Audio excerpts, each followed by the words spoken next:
I'm of the opinion that we need to give power to the people. Okay, so without any more without taking any more time, I know time is of the essence. I'm gonna allow Glenn to go ahead and introduce himself for about 5 or 6 or 7 minutes, and then we can ask him questions. And don't be afraid to ask hard questions, because it's hard questions that get things done. Thank you. So I guess I'll just speak kind of down here in the pit. I'm kind of tall anyway. I got water over here I can have a drink from. So anyway, give you a little. I don't know. Some of you I've met before, and some of you, like Gary, I've known for 30 years, or no, longer than 30 years. And so I'm gonna. I think most of you really don't know me, so I'm just going to kind of start a little bit of an introduction on myself. And I'm a native out here. I was born in Salinas. I've lived out here in North County all my life. I'm the only candidate running that can claim that. I went to schools out here. I went to Salinas High. I went to Hartnell. I went to UCSC. I know this area. I know the communities here. I've been involved in things at the local level of county since the late 1970s, when I was just barely was a teenager, I guess, even then, with a small working group over in Royal Oaks Park. Been involved in issues since then, on right to know issues. I was on the first committee that was for an oak tree protection committee on protecting that. That was back in the early 80s. Former president of the Salinas Valley Democratic Club and the vice chair of the Democratic Central Committee. Worked with Gary for a long time down in Salinas on a lot of issues. Served on a lot of nonprofits, including at the national level. Most prominent one would be, I spent 6 years on the board of directors of Amnesty International USA, which was at that time, and might still be at this time, the largest human rights organization in the world. I was program chair for a while. I've worked for myself since I was 18, a small businessman. Worked out at an operation out the Marina landfill where I met Heidi. So, a lot of time. So I spent some time out there early part after the turn of the century, raising my 2 sons and spending some time there. And as I drifted back in to see things in the last few years, I began to see things weren't the same as I remember them 30 or 40 years ago. So more recently in my involvement is I served on the Salinas Valley Basin Groundwater Sustainability Agency for a short period, and had a bad experience there on seeking to get my term renewed, which is one of the reasons that led me down onto here. I was on a health department working group on water quality. I'm currently president of the Fire Safe Council for Monterey County. So fire prevention is a really big issue, which is probably the case for most of you. I don't know. Some of you are from probably Salinas. I know, from Greenfield. I don't know who else is around out here, but issues like fire, government, I think really affects all of us. It's going to affect us in terms of jobs and climate change and everything else. I believe I know this job probably better than most people that come into it. And part of that reason is because my dad served on the board of supervisors from 1965 to 1977 when I was growing up. I saw how he took care of people's problems. People would call him up, and he would listen. He would take care of problems. He would go out. He studied issues. I personally would consider him one of the most consequential supervisors last century because of the time he took. He initiated the first family planning program in the county. He's considered the father of the county park system. There's abandoned vehicle abatement program. He initiated. So there's a whole bunch of things. I saw what an activist supervisor can do. And then when he started, he was on the short end repeatedly of 4-1 votes on that board. When he left, 12 years later, his term overlapped a year and a half with a supervisor who was appointed by Jerry Brown, and that was Sam Farr. That's where he got his start. At that very end, that was really the first time in this county's history there was really a liberal majority on that board, and they put forth the first growth limit plans in this county, where there was really an opportunity to really kind of manage some growth on issues. So this is something I feel I know if this job is to be done, what it takes to do it right. Of my own self, when I'm Demetrio, again, oh there he is, okay. You know, he brought up about power unto the people, and that's really where my campaign is. I think I'm going to win this. I've raised more money than anybody else. There was one other candidate that is claiming otherwise, but I'll tell you, all you have to do is look at Voices of Monterey Bay. Royal Calkins wrote an article in there. He laid things out, and that's where the facts are. I'm not saying this is the way it's going to be. There's another candidate in Salinas. She's probably going to have a whole lot of money. But I'm running a frugal campaign. I've been doing this out here for a while, but the most important thing when I talk about going with power to the people onto this is I've been going out since October, knocking on doors. I was told out in the Prudendale area, North County area, you can't walk those doors. It's an unwalkable area. Well, that's true. So I drive. You know, fortunately, I have my wife's car, and she's waiting to get it back. It's a hybrid, so it works out really great. You know, the battery's charged up. I can pull it in. I don't have to turn it on and off. It just sits there in the battery till I go somewhere else. But I started around my neighborhood on Hidden Valley and Strawberry Roads, and I started going through to Elkhorn, and I've been now at this point to 3,000 homes. From Bolsonols, Pajaro, Castroville to Aromas. The bulk of them in the core there were, believe me, when you go out into some of those areas out there and you knock on somebody's door, they look at you cross-eyed. Yeah. When people come onto my property, I have a Christmas tree farm. It's an old farm I took over from my dad, and if somebody comes and knocks on my door, I look at them cross-eyed because I got a long driveway and I wonder, what are you doing here? But fortunately for me, and in this election, the voting turnout is really, really low. We had almost 80% in November of 2020. This June, it's going to be about a third, 33%. So I just get to go to the high propensity voters. And so when I knock on that door and they look at me and wonder who in the hell you are, and I say, I'm Glenn Church, I'm running for Monterey County Supervisor, that mood, it totally changes, completely changes. It is people, you know, I have a problem sometimes getting away, and I won't force the issue. I get people that hold me there for half an hour, and I'll sit there and I'll listen. And other people are glad to take it. Some people come back and send me an email and contact me otherwise. But I tell one of those people who really, I get into a discussion that I believe if you run for office, you need to go to the people. I don't use a consultant that says sit on the phone and call up and so I get donors and I can, you know. Well, yeah, of course the consultant wants me to call up and get donors because the consultant wants to get paid. You know, I want to hear what people have to say. And I've been in politics here all my life. First time I ever went door to door, I was 9 years old in 1968. And I've never had such a positive experience as this. I bet the negative experiences that I can find out of 3,000 homes, I can count on the fingers on one hand. And so it is that rare. It is, and the real beauty of it, the real beauty about local government is that it doesn't become really hasn't have to be a red-blue, left-right issue. People are just concerned about having a better government, roads being fixed. When I go to, you know, I talked to one guy over in Las Lomas.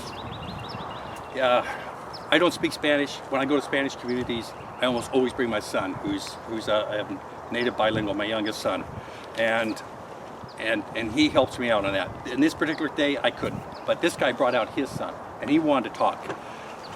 He had a problem down with the planning commission. He was putting up a retaining wall, and it ran into problems. Now he was stalled, and he couldn't get done. He was worried about the rains, but he was just so happy that I was there to talk to him.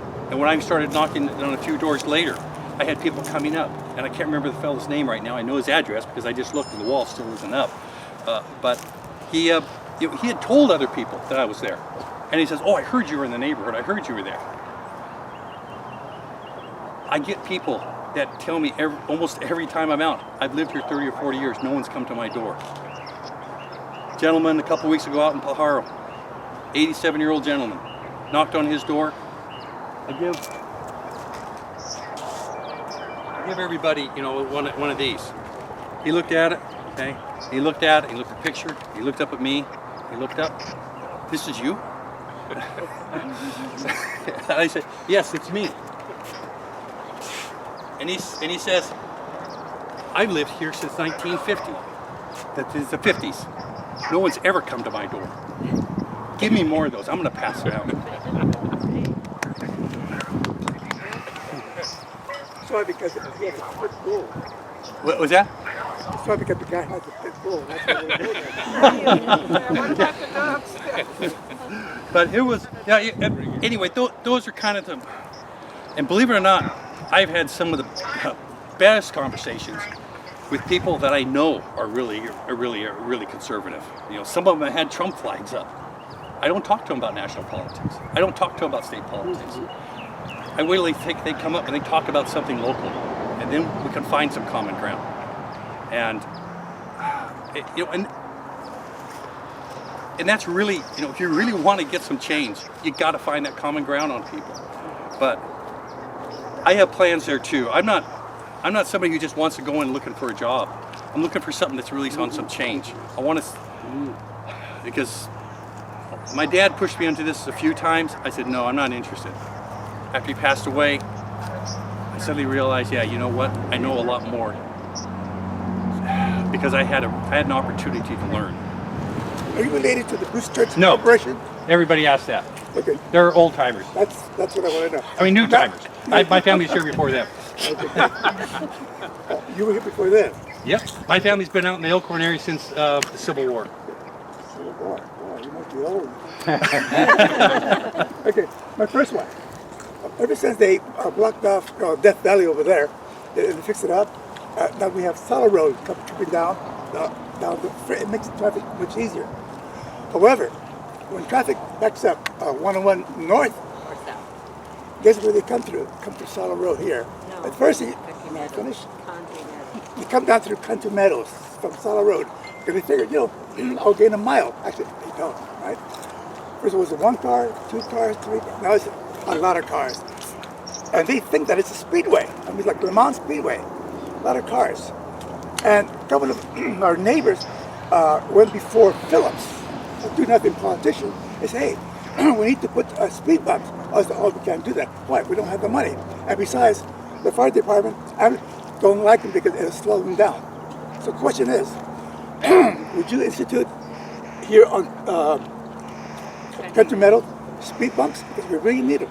Yeah. What I would look at, it would be called more like speed humps. And believe me, your question, I have heard that Bolsonaro says it, Strawberry Road, Meridian Road, Castro Boulevard, Echo Valley, Maher, on and on and on. You know, the key thing is people are jumping off the side. It has become a real issue, and they're speeding. We got to slow the people down. So we should put them in. Well, okay. yeah, If they're elected, I want to sit down, you know, about possibilities. That is definitely one of them. Am I going to say that is everything on every road? I'm not going to quite say that at that point, but my view right now at this point is I think that is the solution.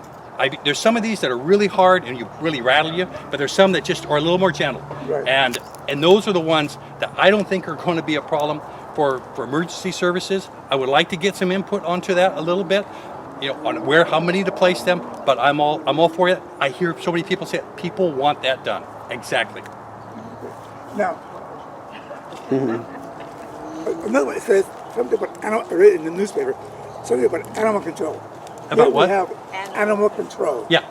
Here we have wild deer, turkeys, foxes. So what did you mean by animal control? Did you mean like that? No, what it means is the animal control services that the county has, which is basically we don't have an animal control officer out here on weekends. If somebody's got a dog running around, a goat running around that belongs to somebody else, you have nothing to do with it. You got to tie up the goat and hold it till Monday and hope they come out and get it. That isn't really what we have county government for. Other issues, I'll have a lot of people who are big on the neglect of animals. There are a lot of people out in North County who are using their own money to trap feral cats and get them spayed or neutered and release them. We have a pretty good sized budget county. We can afford a little more. There's people, I've been told by 2 people down at the animal shelter that they don't have a budget for food for the dogs down there right now. So they're asking people to bring it in. I have 2 people that support me have told me they've had to take food down there because of requests. That's what I'm saying is that is inadequate animal control. What do you think about the Board of Supervisors meeting in the evening so working people can go? That's the Board of Supervisors in the evening. If we could work it in like that, that would be really good. Of course, they got like an 8-hour day. It's probably the only meeting from the county that I think has some justification during the day. But I think there's probably a lot of issues that should be met in the evening. They used to. This is the last time they've had the evening that I know of at this point was last June on the budget. And when it came up to John Phillips and they were going to have to the budget, he was saying, well, if we don't get this settled now, I'm leaving at 7 so I can go home and have dinner. Well, that's not what this job is for. You got to accept your responsibility. There used to be meetings going on, and you talk to older supervisors who served at AZ, they would meet in the evening regularly. They're not doing that anymore. But what I really think has to be changed, you got to move these county meetings, whether they're animal control board, other advisory committees, planning commission, those should all be definitely in the evening. They're going to meet for 2 or 3 or 4 hours. They can meet in the evening. They used to do that back in the 60s. They need to do it now for the exact same reasons you said, and that where you got to get regular people in there, because right now it's a select group, and then so you don't have just them not going to meetings, regular people. They can't even serve on these bodies. So that is a real big part of my idea on reforming. If we can work the supervisors into it, I'd be happy with that. Maybe they can spread them over 2 days meetings. I like your talk, your presentation. I think you're great. I relate to you, on a lot of things that you're talking about. My thing down on South County, we live in Greenfield, is the pesticides. I was told, why are you going over there if it doesn't pertain to us? I'm District 3, you're running for District 2. But I think that all supervisors, will affect us in one way or another. I also serve the cemetery, and the parks, board. So I know that eventually we will have to face you, and hopefully that you will win. So my thing is also what I'm being told is that a lot of, people or supervisors that run is they're backed by donors of ag. And that's one of the reasons why we Safe Ag, Safe Schools have an issue by trying to meet with the mission, Henry Gonzalez. What's your take of this? If they were to bring it to a vote, regarding posting, we have a lot of kids out there with asthma, a lot of people that we know with cancer. Back in 1987, 88, my dad had cancer. He worked in the fields. I can remember all the pesticide on his hands. And I asked one of the doctors, I said, could this possibly be because of pesticides? At that time, I was not aware about politics or anything. And he says, yes, but to try to prove it, no. Yeah. And that's what they tell me. It's just, you're not going to win at the supervisor level because they're all backed up by ag. How would you take that vote? And I'm sorry, no rocks or anything from anywhere, please. He said, Wes said, ask tough questions. So, I am really concerned about pesticides. I have asthmatic, grandson that was taken out of school, and his little friend ended up in the hospital because they sprayed it, near the schools, and we were not notified. There was no post or anything. So we ended up with my grandson taking him out, and he was having a heart issue. It's horrible watching that child, trying to gasp for air, because all they could have said, we're going to spray it, and the school could have kept the kids inside. And me as a parent, close my windows or whatever. Yeah. No, you hit on a real important problem. In terms, yeah, all the supervisors have the same amount of vote. My vote's going to have the same amount of vote as your supervisor, Lopez. Of course, you have problems. You're supposed to go to him on it. Whether you get them resolved or not, I don't know. But when it comes to a vote, definitely mine is just as important. I don't have any problem with having supporting that on a notice. These big farms, I think, are really the problem. If you're talking about organic farmers, and and they do spray pesticides, it's just they're organic pesticides. But you start dealing with a small farm or a organic farmer, and I mean, really, fairly small farm. A lot of them, they're not the problem. They're not the problem. It's the big guys that are the problem. And yes, they do throw a lot of contributions. And honestly, I think because some of them are worried that I'm going to be, I might win. I'm starting to get some people trying to feel out to me because it's just like it is when you go for national office. You get Bank of America and insurance companies, they want to donate to both sides. I'm not making a career out of this. And I make it real clear. Even I've had a lot of support coming from the Monterey Peninsula.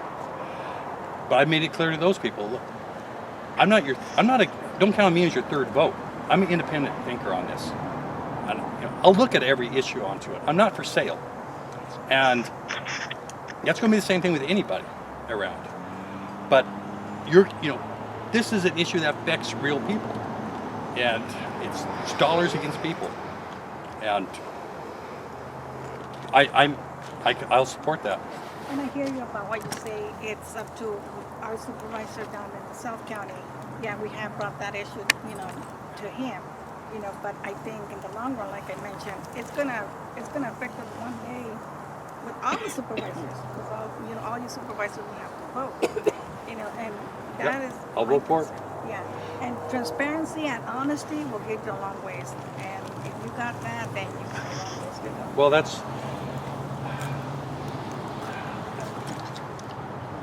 I'm not looking forward to beating my head against the wall. I can say 5 things I'd like to see changed, and I realize that I probably only get one. I'm only one vote, and I may only get one. And sometimes when you go through and you want to do something, sometimes you have to compromise to get half a step somewhere. And so there's a lot of juggling involved into there. But I know we need notice on that kind of stuff. I mean, the kids, it's a warm day. It gets hot now in the valley. You have your window open, all of a sudden you have pesticides coming in. You don't know what they are really. Thank you. Okay. Regarding your not being for sale, I know that as a politician, whether local or national, you need to have money to run, right? And so you'll probably have backers. Question is, who would you be beholden to? Your backers or the electorate? I mean, us. That's why I'm going door to door, knocking on so many doors. My goal is hit 5,000 doors, well, because I want to be, I want to listen to those people. Those are the people that I am responsible to. Well, so did Philip, but he doesn't go door to door. I don't think he's ever knocked on a door. On some doors. Well, I know, yeah, maybe Don Chapin's. Yes. Yeah, not big enough. Well, that's what I mean. Who would you be beholden to? We got a stack going on. Let's go Heidi and Aurelio. around this way, yes. Okay. That's right. This might not be a huge issue for you here, but there's a big homeless problem in the county. Oh, it is a big issue, yeah. Is it even here? Yeah, no, I mean, that's, I'm not so much aware, but I know where I am and I work with them quite a bit. So what would be your, approach Sure. to that issue? and and I actually, that is an issue. I just think we really need some leadership, because I have talked to some business people who are really concerned about it. I think there's an opportunity to really come together on that. On a lot of issues that we want to find solutions on, I think we need to look around at the country. This is a big country. There's a lot of counties, a lot of municipalities, a lot of people have tried things. And we need to see what's working and what might come on in here. So one of those examples is a couple years ago, a year or so ago, Santa Rosa decided they had an empty parking lot somewhere. They fenced it up, put up tents, put up porta potties, put a security guard there, and told people that were homeless, you could come in here, you could stay. If you want to work, we'll give you vouchers for stores, so you can get your food or clothing, whatever necessities you need. You just got to be, you got to be clean. You can't be doing drugs. You can't be causing troubles. That thing filled up. And I think what you got to do is you got to have that opportunity for the people out there who want help. They can go there first, and if they go there, then you got to find another step up.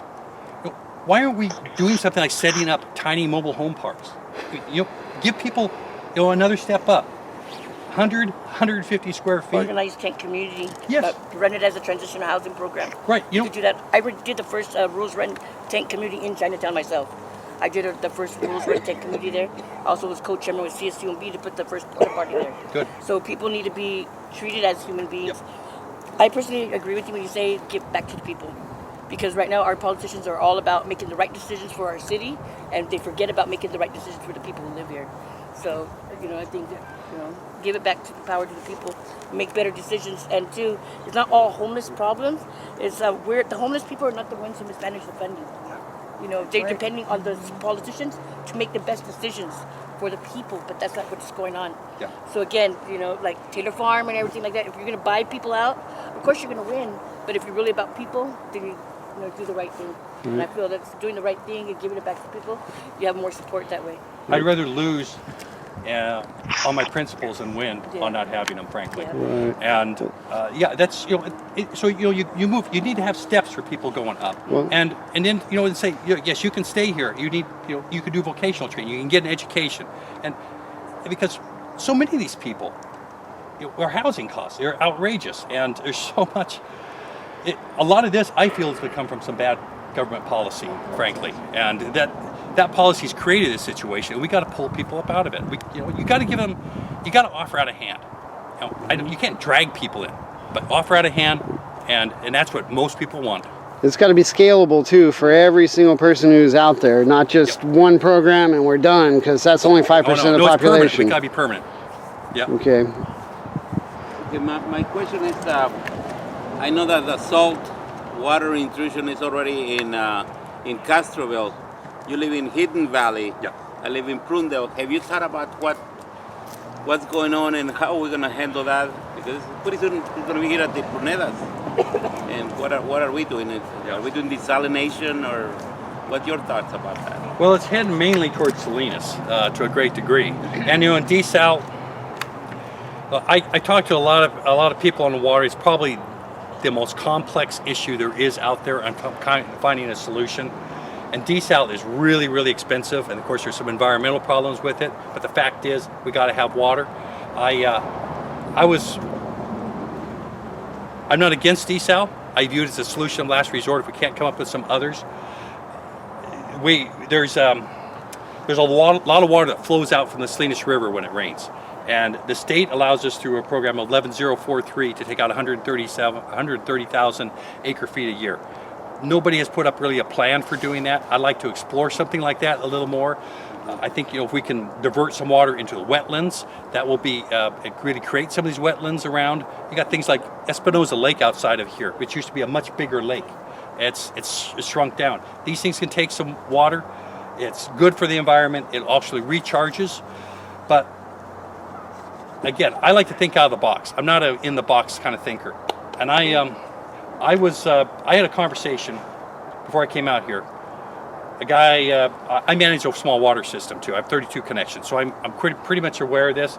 And I actually, on Echo Valley, one of the last people I spoke to today, who's a well driller, handles things. I know he's a Trump fan, but I can sit down and talk to him. He knows a lot about water, and he proposed up an idea out of Moss Landing, where the old Salinas riverbed that flows around there, it's just loaded with chemicals.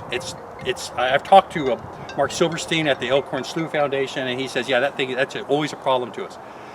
He's had a solution. He's proposed to the Water Resources Agency in Pajaro Valley, where water is going to be pumped out of that and treated on some land over there that is already toxic. And he's laid out, I don't know if it's feasible or not, but I like it. He's talking about possibly it could produce up to 10,000 acre feet a year. And it's cheaper than desal according to what he's saying. But he says nobody's really taking him seriously because he's not thinking, he's thinking outside the box himself. So I want to look at ideas around like that. I'm not closing on desal because we may have to go that way, but it's expensive, and it's going to mean it's going to people and not agriculture is what it's going to happen. Well, and Cal-Am is actually driving a lot of that, so they're not repairing connections, and they're still charging more. So right. Cal-Am definitely does not need to be a part of the equation. No. About 5 or 6 years ago, Monterey County registered citizens to vote pass Measure Z. 56% of the voters voted to ban fracking here in Monterey County. Yet some supervisors, 4 or 5 supervisors, voted against implementing what the will of the people. And that's very dear to me because I put in a lot of work to pass Measure Z. And it's now in the Supreme Court of California. So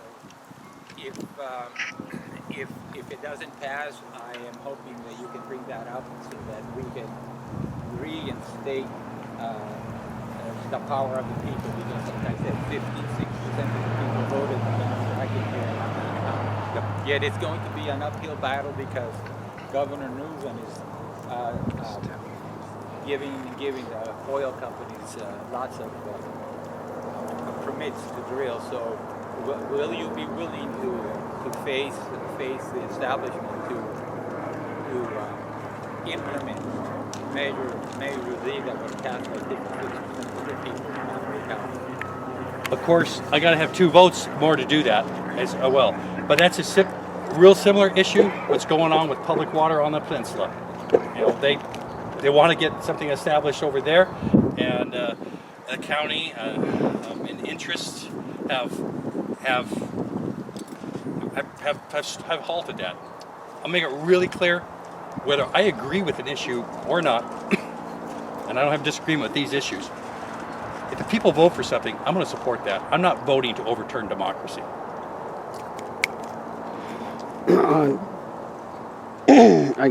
Monica's got a question. Go ahead, Monica. Okay, so my thing is, I hear everything about the water, and my name's Monica. I'm president of Parker Homeless and Watsonville Homeless Union.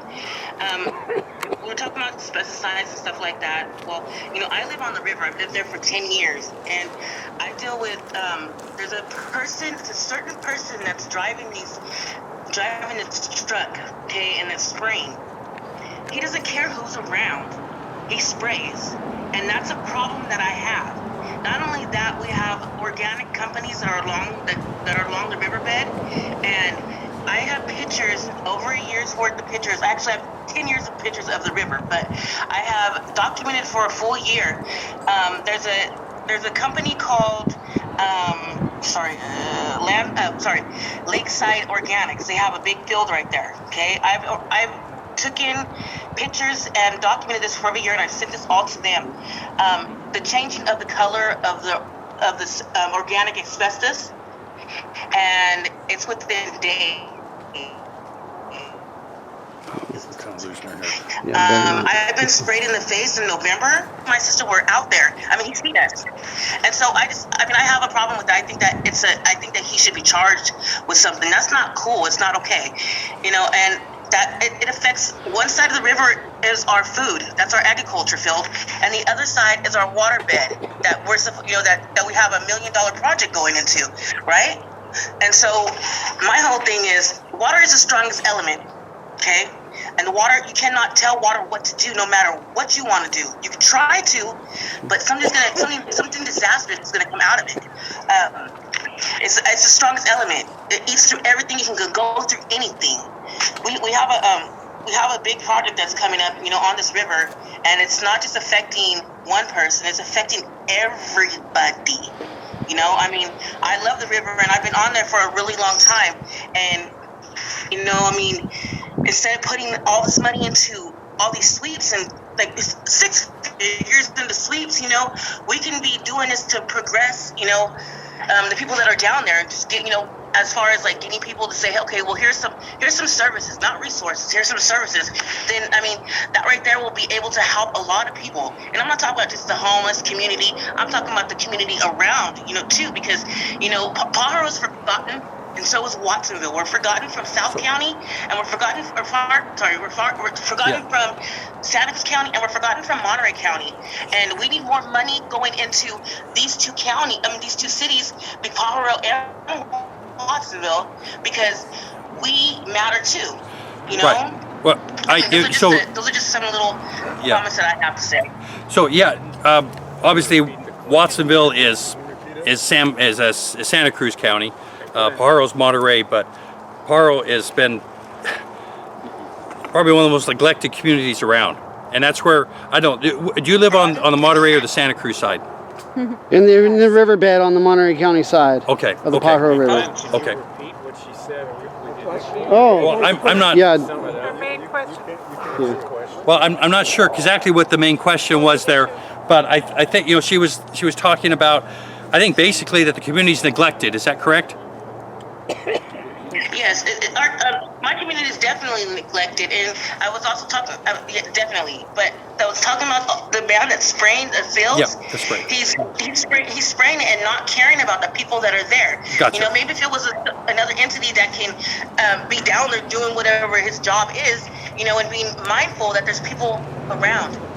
Yeah. So okay, so she was concerned about some spraying, a fellow doing some spraying and spraying on people, and basically the question is this person should be charged or something. And I agree, and that would be an issue that you bring up to the supervisor's office. I was in, and you got to coordinate things with either probably the sheriff's department. It obviously would be one, or maybe the ag commissioner. What's that? Yeah, I have pictures and videos and everything. Yeah, I mean those are the things, and I document it's wrong. I mean I don't know what else to say. It's wrong, and I agree with you on that. Yeah, I don't Gary. You know, the supervisors and other electeds get to choose what other regional bodies they want to sit on, like LAFCO and that kind of thing. Have you put any thought into which of those bodies you'd like to serve on? Well, once you're elected. Yeah. You have all these other things, other bodies that we cast votes that are important on other, like this recent LAFCO thing with Cal-Am and Public Water. I thought about that with LAFCO as a possibility, and then in addition, the Board of Supervisors has its own committees of 2 supervisors, right, onto there. I know the one I want to get on in there is the Budget Committee, because I like looking at numbers. I feel like I handle numbers, and I think there's some real questions. This is a $1.7 billion budget in this county, and I'll go right into that. But in terms of the others around, I haven't looked really deeply onto it. But it's obviously, if I get elected, it's something I got to look into there.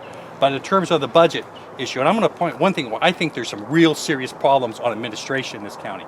Oh, yes. $1.7 billion budget. I looked down into there. There's $37 million this year, and it was close to that amount last year, being allocated to settle lawsuits, settlements, and other claims. $37 million. That's 2.2% of the entire budget, almost over about 6% of the general fund. I started looking at that, and I go, is that normal these days? I know that we're a lot of litigation going on these days, but is that really normal? So a lot of times what I use kind of as a reference is what I think is probably the hardest county to operate in this entire country, and that's Los Angeles. I mean, huge, the populations, all the cities and the overlapping. If there's any county that's going to have a lot of lawsuits, that's the one. 20 times our size, 20 times our budget. We're putting $37 million into there, 2.2% of our budget. They're paying 0.4%. If they were paying our percentage, they'd be paying out close to $1 billion a year. They're not. So when I look at that, what's the problem with that? That shows me there's some bad management going on. There's bad administration. And I think one thing that's really happened in the last 25 years is the supervisors have stopped being involved and really looking at the operations that are going on, sort of a day-to-day operations. They want to deal with policy. They remove themselves from that. That's not the style that I am on by any means. And a lot of it is they've given so much power to the CAO, the Chief Administrative Officer. And I think they need to take some of that power back, including the power of hiring department heads, because the Board of Supervisors used to do that. They'd hire Public Works, Planning Department, whatever it is, they do reviews on those. Now they've given that to the CAO. And so who do those people feel allegiance to? They feel allegiance to an appointed position, the CAO, not to their elected representatives on the Board of Supervisors.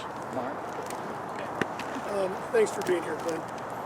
I'm surprised that nobody's brought this up, and it's more of a neighborhood than a national or a county thing. And there's this wave of weaponized music that's happening in the neighborhoods. Thank you, Mark. And the problem with that is the reaction to that. And the supervisors have tossed this hot potato back and forth forever. The sheriffs that I've talked to said, we have trouble enforcing this. And so it's like nobody's dealing with this. And in the meantime, property values are dropping. People are selling their homes to move out because they just can't find any relief. And I'm not sure where that relief is supposed to come from, but it appears that a government that we support, are part of, and supply with the funds has to be accountable to that. And I don't know what so I ask you. What No, that's a good issue, and I'm real happy to address that one. First thing I will say, that isn't a new issue. Look, I lived out all my life.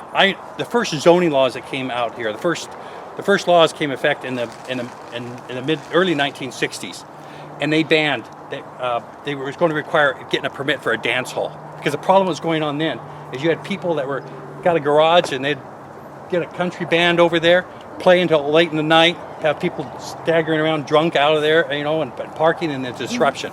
That was dealt with right off the bat. Where I live, we had a problem with a rock band in the 70s coming up there, blasting music. Fortunately, after a while, they died down. Then we had a couple of years later, we had a deputy sheriff who lived across the road, decided that it was his right after work every single day to go out target practice every single day. You can imagine how people's animals responded. We got an ordinance in effect that was a no shooting ordinance in that area. So now we have a problem again, and it hasn't been addressed. It doesn't get addressed. It just gets worse. And I can hear from where I live on Hidden Valley Road. I can hear parties over in Las Lomas. And that's an area I've knocked, along Johnson Road, Live Oak Road. I've gone through and talked to people up there, and they say there's 3 different ones. Problem is, some of these parties, many of these parties, there's some gang connections going on in there too, which is, then you start dealing with some crime issues. But the other thing is, these are commercial parties. They can come into something like this and say, Demetrio, we'll give you $3,000 and we'll have a party. You can all the food and alcohol you want. and then they have these parties. They put up tents. They have porta potties. They charge $50 to $100 a head for everything you want to eat and drink. It disrupts the neighborhood. It just is.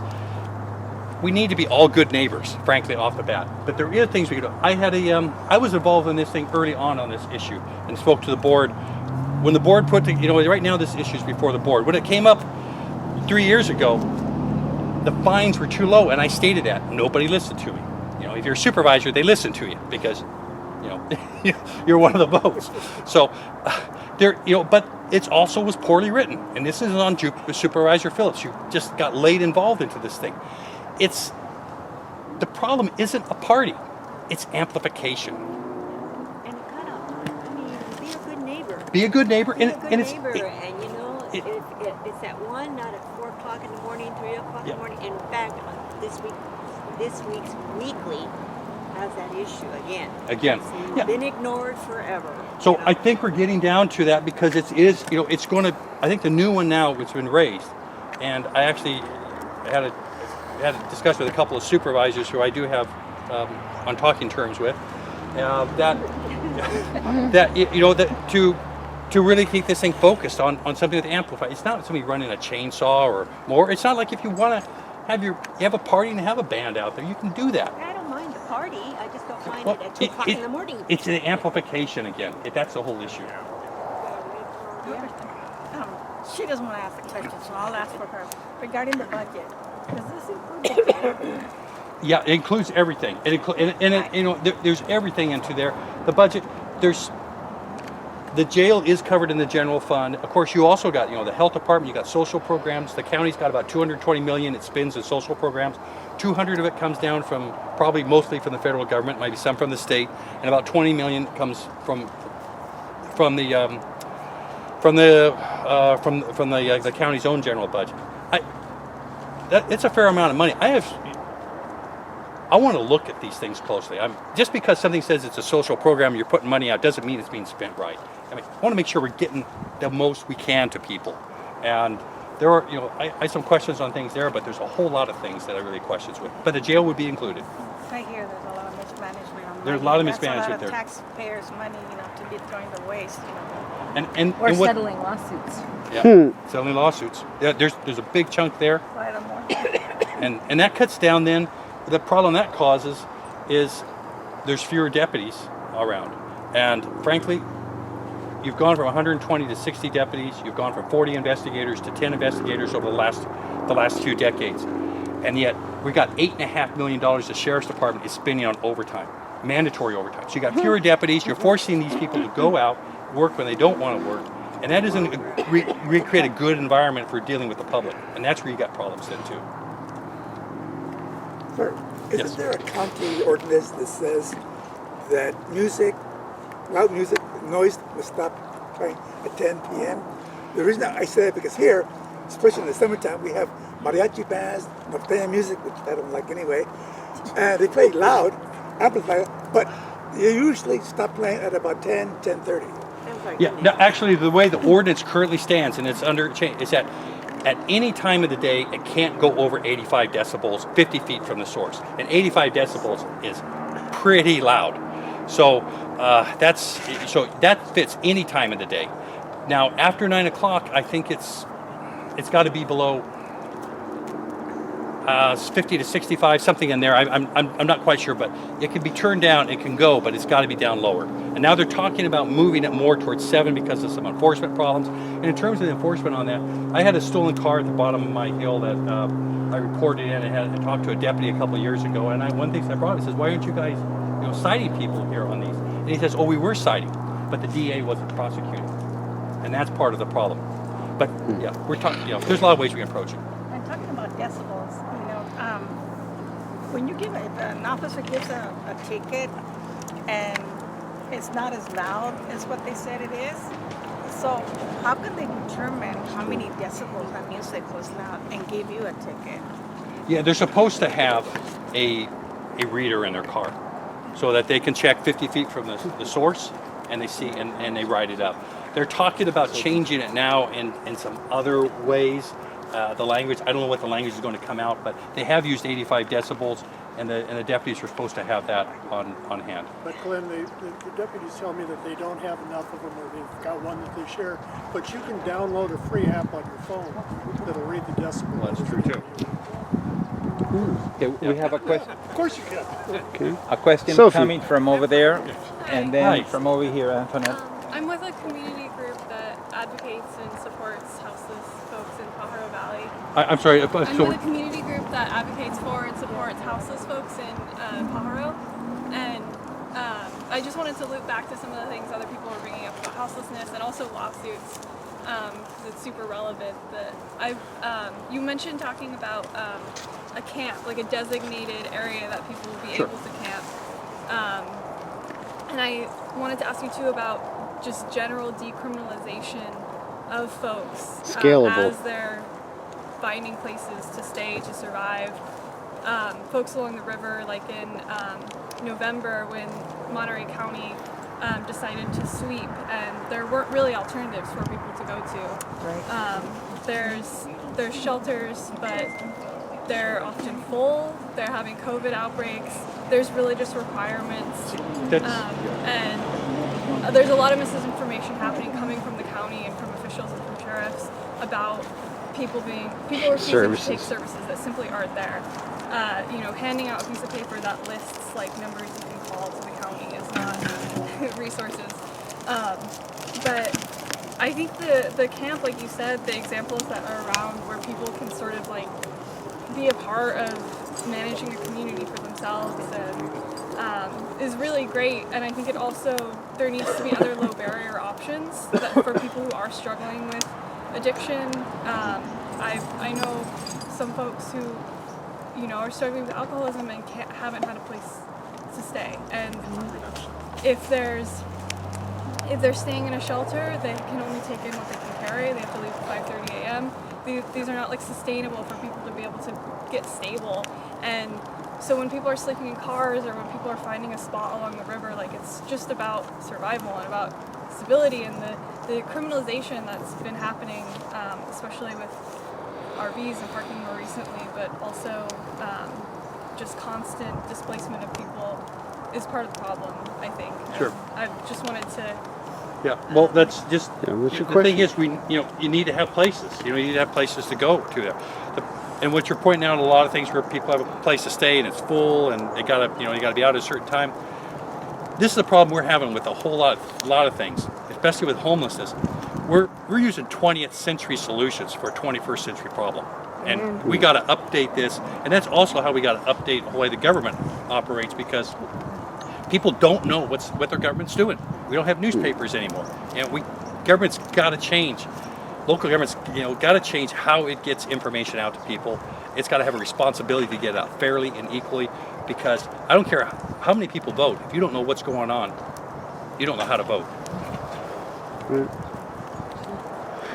If people could make some kind of standard, minimal health and safety standard, would you be open to trying to get them to be immune from sweeps and have a permanent place they could be 24 hours a day, whether it's inside a building or a tent or a car or RV? Would you? I'd like to have a place. I'd like to have a place where they can be, that as I suggested on the whole thing, where you have a parking lot and you have people that can go there. I mean, if we don't have them up, then we gotta help them where they're at. Yes. But I want to get them off where they're at and get them. Sleeping on the river or next to the river isn't an ideal situation for a lot of reasons. So, that's a very temporary solution. We got to get them out of there. So you're looking for county property or partner with some private property to. I mean, there's lots that aren't being utilized. We can work something out with a lot of those. There's department stores that have closed or something along that line. I mean, there it is. Yep. Orchard Supply. This one's first. A bunch of them. Oh yes. I am willing to donate my time to help the homeless. Well, and homeless are people, so we understand that. They're all humans. They're somebody's brother, sister, friend, daughter. And people look down on them here. They just kind of throw them in a bag. And if there is an animal, a dog or a cat has a problem, there'd be 100 people out there reaching out to the dog, taking it to the doctor, paying for this, doing for that. And then they treat the less fortunate, I would say, I want to call them homeless, that's the less fortunate, treat the animal better than they treat, the dogs have food, live in a hotel, doing that kind of stuff. Putting them in hotel or putting us in hotel doesn't solve the problem. Like you say, get a place that they can get some kind of stability. Because if you take a homeless, I call them helpless people, and put them somewhere, you will see a change on them because they have a nice bed to sleep in, they got water, they got the essentials. But when you don't have it, what else you have to turn to? But a tent on the side of the road or something like that. And then I personally have noticed, and I don't hold back nothing, that the police, the security service target those people just so bad. It's like they aren't them, and so you have by the time you sit in one place or settle in one place and you start thinking like, what is my next step? Then you get abused again, you have to move. And that's not the life for anybody. It's gotta change so considerably homeless people can start living like humans again. That's why harmless people. Yeah, that's why I say we need to get, like Wes says, scalable. We need to have ladders people can go up. Yes. Because really to really help somebody, somebody's got to have a desire to help too, and you've got to give them steps to go up. Yes. And so it's got to be addressed. And I do feel there is, from talking to a lot of people, that this is an issue that has a lot of support in the community from a range of ideological perspectives. Because businesses don't like it. People who care about just have a care for these people, and are compassionate don't like it. We're failing. We're failing, and we gotta have real solutions. Antoinette, and then Mark. I really appreciate all the comments that have been made, and your position of really wanting to listen to the people and go from the ground up. As well as your focus on the budget, because I think a big problem with the homeless problem has been what seems to be corruption. Yes, it is. Where all this money comes in and the Board of Supervisors seems to have good intent in wanting to spend it, and then somehow it just disappears. And then all of a sudden we've got, people talking about, oh, well, we've given vouchers and these people just don't want it or whatever. And yet there aren't really vouchers, or the vouchers are unusable in some way. And then we get people chased from place to place on these border towns, and it's like there's something else going on, and that is going to take some delving into. So I do think that it's at the budget level. And it seems like Monterey County has a ton of assets as well, in terms of numbers, just like this is an extremely wealthy community, and for us to have the problems that we do seems just wrong. That seems criminal. That's what we need to criminalize. Thank you. Get it, Coach. So, and there is tremendous support in the community, because the reason that I'm here and many of the people that I know here are from just flat out mutual aid, because the structures that are supposed to be there for us have failed, and so people have come together. So I'd love to see that met with the actual power of the government that is ours, all of ours.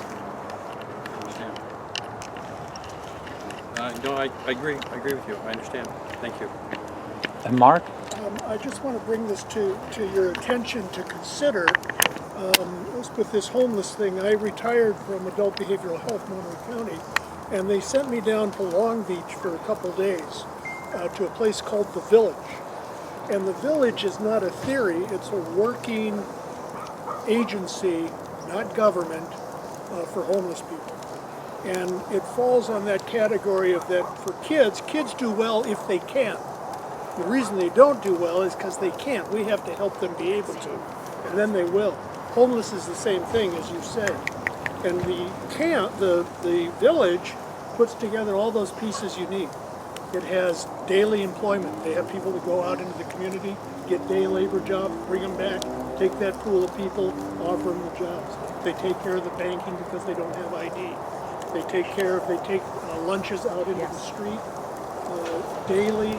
They do all those things that support a person that doesn't have a place where they can be. But there is no place. There's a longer map. There's all those things that you need.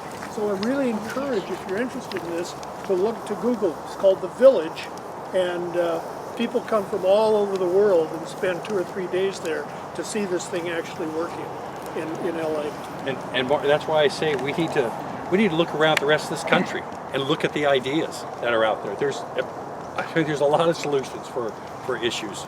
Yeah, and that's a good segue of the question that I was going to ask. In order for politicians, including you, when you get elected, I think you should have a network of common community people to talk to you on the regular basis, maybe twice a month or once a month, because it's pretty easy to get lost in the confusion of the wants. I mean, excuse me, in the confusion of the wants of corporations. And that's why a lot of the politicians ignore the needs of people, because all they hear day in and day out, you mentioned that earlier when the setup that the supervisors have now only caters to the business people, not the common folk people. We have to make that change and make it really, really fast so that people like us can go after we work to go express our concerns. But above and beyond that, I think that you should really, really consider having 15 or 20 people be your additional eyes and ears, so that you can keep as a constant reminder of the needs of the people. Sure. No, it's a great idea, but I even want to take that a little bit further in the sense of, I think, if you're going to have this office, serve in this office, I need to go out to different communities every month or two and have meetings. So you have things open, not just to 15 or 20 people, but to other people, because you don't, you want to hear what the problems are. That's, as I say, when I've gone door to door, I've learned so many things that I never knew that were specifically to that community. And so it's that accessibility. And I'm quite aware, this is not an 8 to 5 job, Monday through Friday. And I think there's some people who look at it that way. I think there's some people who look at it as a career. I don't need that. I'm really happy. I'm 62. Don't need it. I'm trying to do something, trying to do the right things. And I'm quite aware this is a 6-7 day job. It's going to take a lot of work, and it needs input from people. I don't want to hear the same people over and over, especially in government, telling me this is the way we do things, because I ask a lot of questions and I expect answers. And if you want to get me upset and angry, it's to say, well, that's the way we've always done it. That doesn't go with me. Glenn, I'll vote for you. I think you're going to do well. Yeah. Thank you, Glenn. Thank you. I'll go ahead and support you and endorse you now. Thank you. Now that you spoke to me twice. And on the phone a few times. Yes, I have different ones of these, and they're for different areas.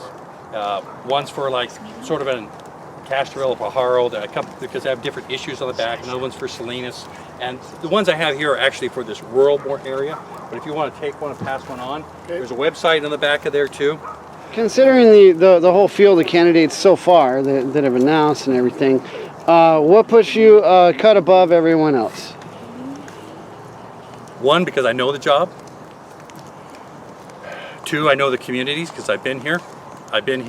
Actually, I got 4 opponents, and I believe if you count how many years that they have lived here in this district, there's not much beyond my own age. And 3, I've already shown I'm going for people. I wonder how many doors my opponents have knocked on, or they've knocked on any. But I do this 7 days a week. I only did 11 doors today. Sometimes I usually try to do 25 to 50. That's because I got in this conversation for an hour and a half with a guy. But I learned a lot about water.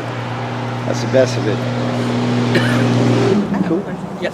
Regarding the inmates, would you force people like to go and inspect the jail? There's a lot of problems. Especially with COVID. I know there's inmates that have taken documentation to where the medical staff, the jail staff, they treat them like like they're less than human. Yes.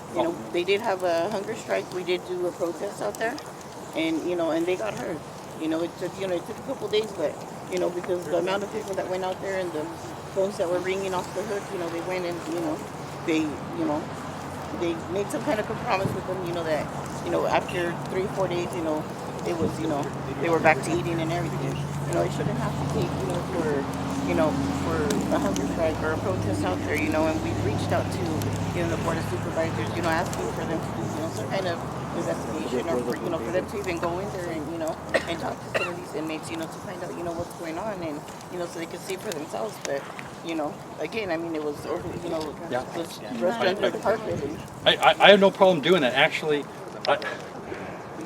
I think this thing's probably going to go to a runoff because you got 5 candidates, and it's pretty hard for one person to get 50%. But if by some chance, I keep, if I could win in June, what I'm planning for that next 6 months is actually go and look into every department in the county, because I want to see what's going on. I want to look at the budget. I want to see how. I want to use that time and see what's going on and how things are being done. And the jail would definitely want. And I would say, remember, there is a sheriff's race up, and the sheriff's is kind of it's a strange situation. The supervisors control the budget, but the sheriff's independently elected under the state and operates, as you probably well know, sort of on his own. How would you corral that? The way the sheriff operates? The oversight committee that's been discussed, I'm all in for that. I think you got to do it with the budget. First of all, you handle it with purse strings. That's how you put the sheriff under control. There is also a thing to consider is that if the sheriff is doing something illegal, is to bring in the grand jury. That's what's happened up in Santa Clara. Yes. They brought in the grand jury. Yes. And I think there's some problems that should have been done.